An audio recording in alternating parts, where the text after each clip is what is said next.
Good morning, everybody. Hopefully you can see me from the glare, because I can't see because it's in my eyes. We're just having some breakfast here. Just made a coffee in my Land Rover only mug. You can see that. Oh yeah. It's the most fantastic mug ever.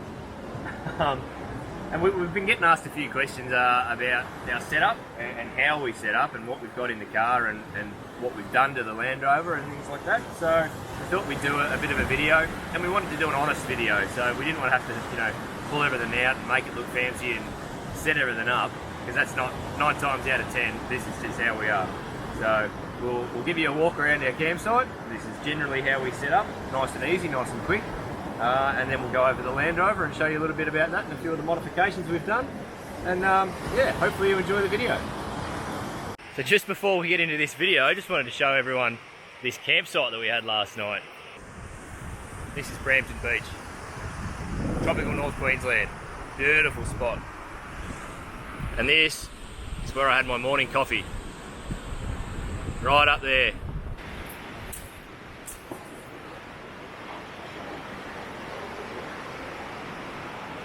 Put some pants on. No. Alright, we're having here our water fridge. It's 65 liters. Fits everything. Most likely. Everything. More like the beers. Yes. That's it. And here, this compartment, this cage, this whatever thing, draw. We're keeping here 2 main batteries, which are charging with AC, DC, BDC, boom. a DC to DC charger. Yes. Charges our 120 amp hour batteries, yes. Alternative current and... No, DC to DC. Direct current to direct current. Direct current. It's not AC DC like the rock band. Yeah, it is AC, DC. Yeah, no. Australia, you know? Yeah. But, mate. So just before I show you the batteries, just wanted to show you the wonderful little step that Angelica's got. This is so she can reach up and get in the fridge, because she's only very little. So in here, side locker, the Land Rover, or the FFR, originally comes with 4 auxiliary batteries with a 28 volt belt driven generator under the bonnet, and that was heavy as. So we pulled all of that out, the generator's gone, all the FFR gear that's got radio gear and stuff in the back, that all went, and I rewired it to a 12 volt system, much more simple. So these are our 2 batteries. We've got 2 120 amp hour batteries, and they're from Kick-Ass, or Australian Direct, they call them Kick-Ass batteries, and they're charged by a C-Tech DC to DC charger under the passenger seat here, which runs off the main battery. So in one of the many lockers that the Land Rover has, this is our shower.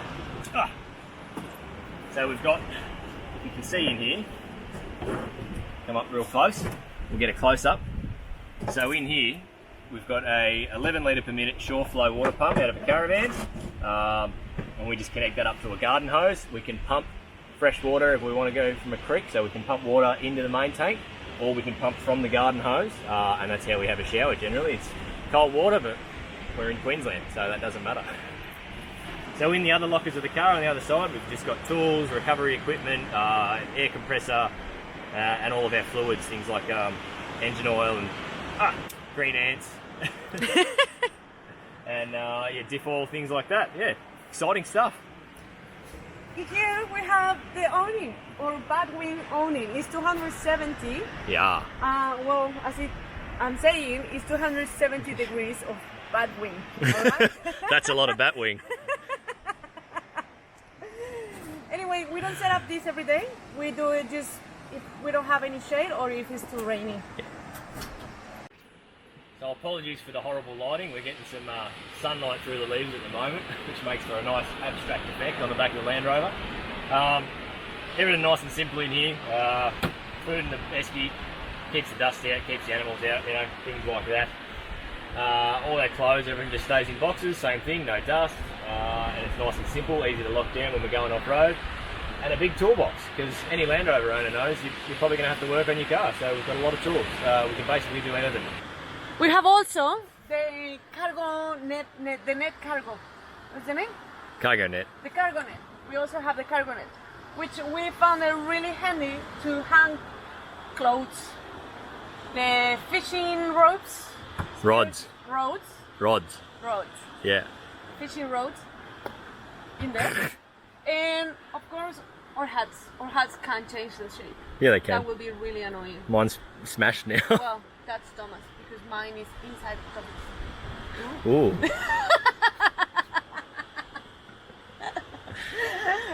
This is supposed to be PG. Alright. This is a family show, Angelica.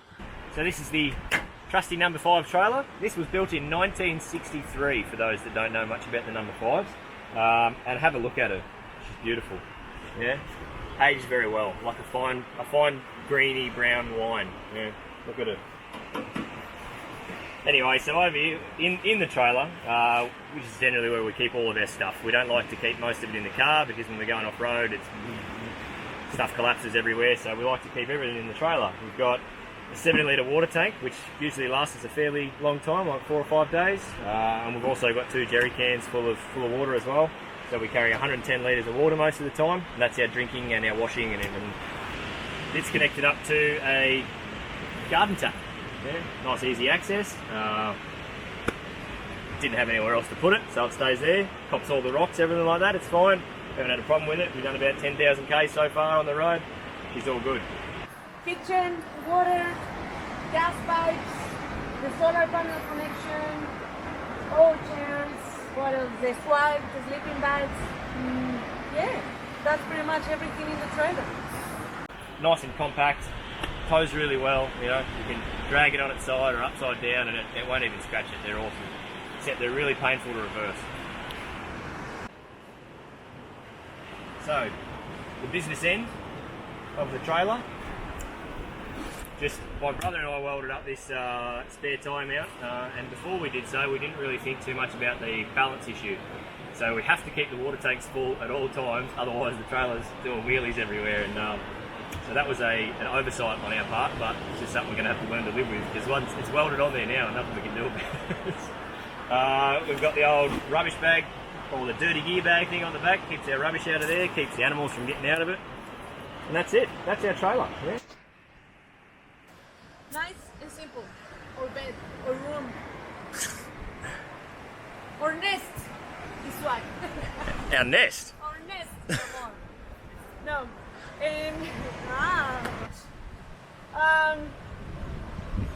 Yes. It's a swag. It's just a swag. Alrighty, so up front here, this is a KLR winch plate. KLR are some blokes in Sydney that do Land Rovers and quite a lot of these Perenties. They're quite well known for it.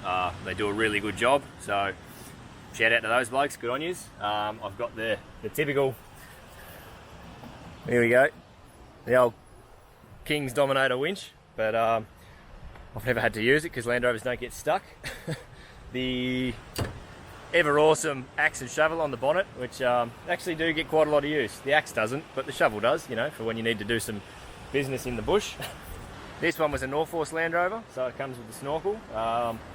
That's one of the reasons I bought this particular one at auction, so I went for this one specifically just because I had that, because I thought it looks cool. Alrighty, so up front here, it's all pretty dirty at the moment, but these are Superflex shocks from Superflex springs, I should say, from APT Off-Road, and I think they're in Brisbane. And I've got Coney shock absorbers. The front diffs was rebuilt with a KAM locker. It's got a 24 spine conversion, maxi drive axles, and maxi drive flanders. I think they're maxi drive axles. They could be high tough. Either way, they're heavy duty axles. I've got the bigger CVs put in, so they're nice and strong. And yeah, so the drive flanders around here. So this is just a much easier, much more simple, much stronger than the original ones they come with the, you know, they've got like a little rubber cap on them, so that's pretty annoying because they deteriorate and they get knocked off road and things like that. So we went with these. I've got the Toyo Open Country Mud Terrain. They are a 255 by 85, what's known as like a skinny 33. So that's a size that most people put on their Land Rovers. It sort of fits the Land Rover pretty well, but we've had no problems with them. They're a really good tyre, good off-road, good on the rocks, good on the dirt, obviously good in the mud. And yeah, they're pretty quiet on road too, so we'll go with them again, I'd say.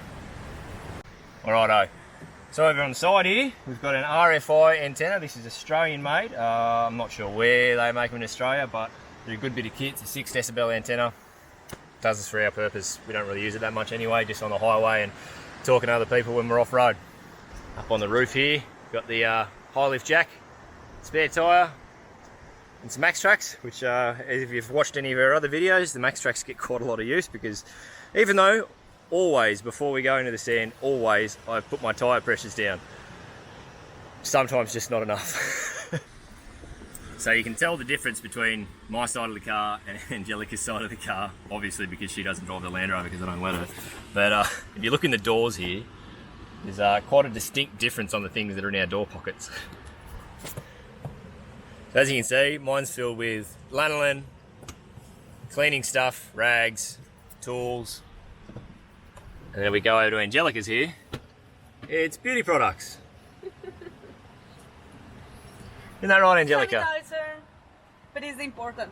Come on. Yes. Mossy off, face cream, sun protect. All the important things that we need for our journey. Yeah.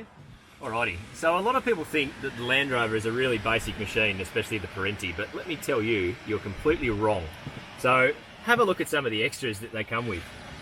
First of all, climate control. Have a look at this. So you've got 2 modes for this one. So that's inside climate and outside climate. And that means if it's raining or if it's snowing or hail, whatever, that means the climate outside comes inside. So you get a lot of water through here and everything like that, but that's just a design feature. Another design feature that the Land Rovers have is rain sensing windscreen wipers, yeah? So you might wonder what I'm talking about. So there's a bit of water that drips down here and drips down your door hinge and it goes right onto your foot. Yeah, and that tells you that it's raining. And if you didn't, that wasn't enough, there's holes up here in the roof if you've seen any of our other videos. And what happens there is that lets water in, comes straight on your face or down the back of your neck, and that lets you know that it's raining, so it's time to turn on your windscreen wipers. Pretty clever if you ask me. We've got satellite navigation, Bluetooth connectivity sound system, yeah, pretty fancy. This connects to your smartphone, everything like that, yeah. Cruise control, yeah. How good is that?